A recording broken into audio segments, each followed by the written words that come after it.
Akúdédé àkókò yìí gbogbo ẹ̀yin olólùfẹ́ ìkànnì akéde Yorùbá TV News nílé lájò lóko káàkiri àgbáyé.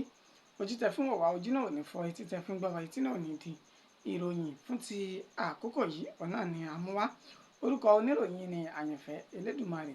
Ṣáájú ẹgbẹ́ àwọn kókó inú ìròyìn náà. Ọmọ ọdún mẹ́wàá kan ni ó ṣekú pa ọ̀rẹ́ rẹ̀ lásìkò tí wọ́n jọ ń ṣe ìfẹsẹ̀wọnsẹ̀ tó ń gbá bọ́ọ̀lù ní ìpínlẹ̀ Èkó.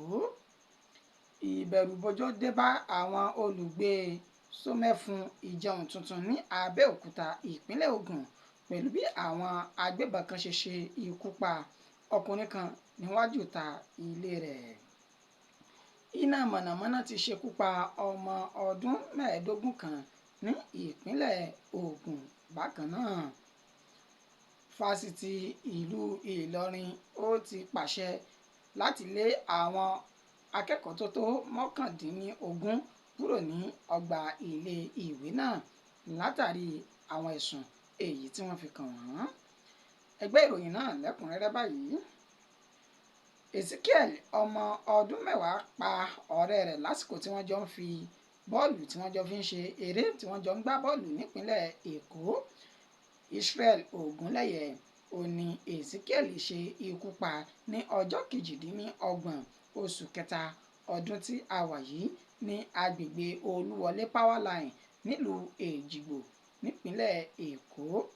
Ẹni tó jẹ́ alukoro iléeṣẹ́ ọlọ́pàá èèyàn Benjamin Hundeyin ó ní àwọn ti fi páńpẹ́ òfin mú ọmọ ọdún 10 náà èèyàn Ezekiel níbi tí ó ti ń ṣe àlàyé pẹ̀lú ìwádìí èyí tó gbọngbọ́n tó ń ràn wọ́n lọ́wọ́ láti ṣe ìwádìí ikú tó pa Ògúnlẹ̀yẹ ọmọ ọdún 10 náà.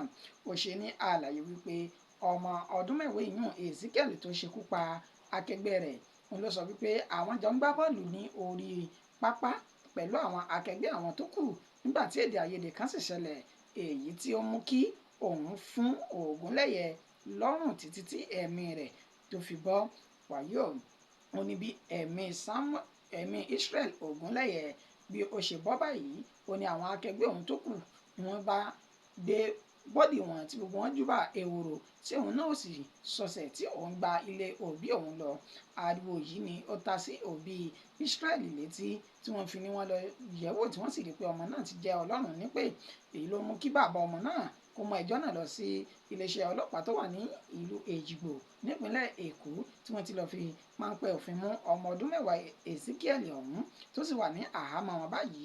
Wọ́n ní lẹ́yìn tí àwọn bá ti mọ òkodoro ọ̀rọ̀ bí ọ̀rọ̀ náà ṣe jẹ́ gan-an níṣe ni àwọn yóò mọ ihun tó kàn létò láti ṣe.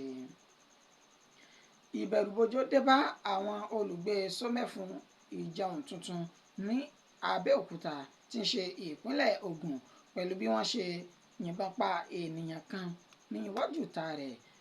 Olúmídé Dànísà tí gbogbo èèyàn mọ̀ sí Tescom ó ní àwọn agbébọn kan tí wọ́n yìnbọn mọ́ láti inú ọkọ̀ tí kò ní nọ́mbà ìdánimọ̀ tí àwọn méjì wà nínú rẹ̀.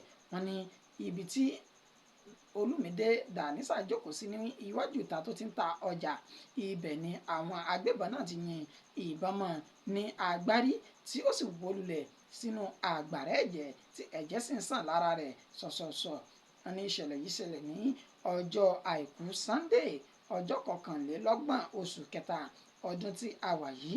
Ẹni tó jẹ́ alukoro iléeṣẹ́ ọlọ́pàá ìyún Ọmọlọ́lá Odùtọ́lá ó fi ìdí ìṣẹ̀lẹ̀ náà múlẹ̀ wípé àwọn gbọ́ ariwo ní police station àwọn pẹ̀lú bí wọ́n ṣe sọ wípé àwọn agbébọn ṣekú pa ọkùnrin kan níta gbangba tí àwọn sì lọ sí ibi tí ìṣẹ̀lẹ̀ náà ti ṣẹlẹ̀ tí àwọn bá arákùnrin ọ̀hún nínú àgbàrá ẹ̀jẹ̀ èyí tí ó ti gba èkuru jẹ lọ́wọ́ ẹbọra ṣáájú kí wọ́n tó ní wọ́n gbé dé ilé ìwòsàn láti dóòlà ẹ̀mí rẹ̀.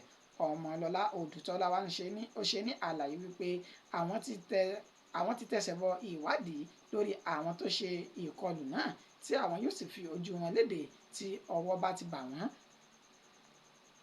Nípínlẹ̀ Ògùn bákan náà ọ̀dọ́mọbìnrin kan tí ó jẹ́ ọmọ ọdún 15 ó ní iná mọ̀nàmọ́ná ti ṣekú pa báyìí pẹ̀lú bí iná náà bí ó ṣe gbé tí ó sì lọ sí àjò àrèmábọ̀ ní Abẹ́òkúta ní agbègbè Olómore Housing Estate. Ìyún ní ìṣẹ̀lẹ̀ náà ti ṣẹlẹ̀. Wọ́n ṣe ní àlàyé wípé wọ́n ṣe ní àlàyé wípé ọ̀dọ́bìnrin ọ̀hún ni ó jáde nílé wọn láti lọ pọn omi nídìí kànga. Ẹni tó jẹ́ ẹ̀gbọ́n rẹ̀ Oyenkechi Silas tí ó mú ọ̀rọ̀ náà lọ sí ọ̀dọ̀ àwọn agbófinró ní ìpínlẹ̀ náà ó ní ó bá àwọn oníròyìn sọ̀rọ̀ tó ṣe ní àlàyé wípé àbúrò òun ni ó jáde ní ilé láti lọ pọnmi nídìí kànga lásìkò tí kò sí iná mọ̀nàmọ́ná. Ó ní tí àwọn rò pọ̀ ṣekú pa ni pé nígbà tí ó pọnmi lọ́wọ́ òun ó ní àwọn oníṣẹ́ iná tí wọ́n sì mú iná náà dé bá ní ìdí kànga náà. Ó ní wáyà kan bẹ nínú kànga ọ̀hún èyí tí ó ti bó lára tó ti bó láwọ̀. Wọ́n ní òun ni ó dàbẹ̀ pé ó ṣe ikú ló ṣokùnfà ikú ọmọdébìnrin náà tí tó fi gbé ẹ̀mí mì ní ìpínlẹ̀ Ògùn. Wọ́n ní àwọn ti gbé òkú rẹ̀ lọ sí ilé ìgbókùpamọ́sí ní Lantoro Òkè nílùú Abẹ́òkúta náà tí wọ́n sì sọ wípé àwọn ṣe ìwádìí ní tó ṣekú fa ikú rẹ̀. Nípínlẹ̀ Kwara, iléèwé gíga yunifásitì ti ìpínlẹ̀ Kwara nílùú Ìlọrin wọn ló ti fi ọwọ́ sí júwe ilé fún àwọn akẹ́kọ̀ọ́ bíi 19 kan pẹ̀lú ẹ̀sùn wípé wọ́n jí ìwé wò wọ́n sì wo àwọn ìwà ọ̀daràn míì nínú ọgbà ilé ìwé náà lénìí tí ń ṣe ọjọ́ kìíní oṣù kẹrin ọdún tá a wà yìí.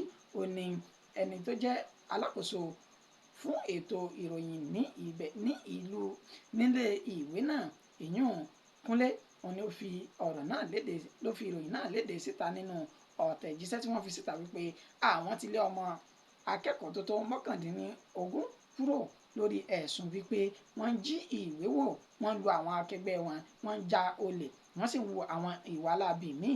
Lára àwọn tí wọ́n jẹ́ akẹ́kọ̀ọ́ tí wọ́n lé kúrò ní àti rí àwọn tó jẹ́ 6 nínú wọn nínú akẹ́kọ̀ọ́ jáde ìpele tó kẹ́yìn ní ilé ìwé náà pẹ̀lú akẹ́kọ̀ọ́ alákọ̀ọ́bẹ̀rẹ̀ ìpele àkọ́kọ́ ìpele kẹta àti ti ìpele kẹrin.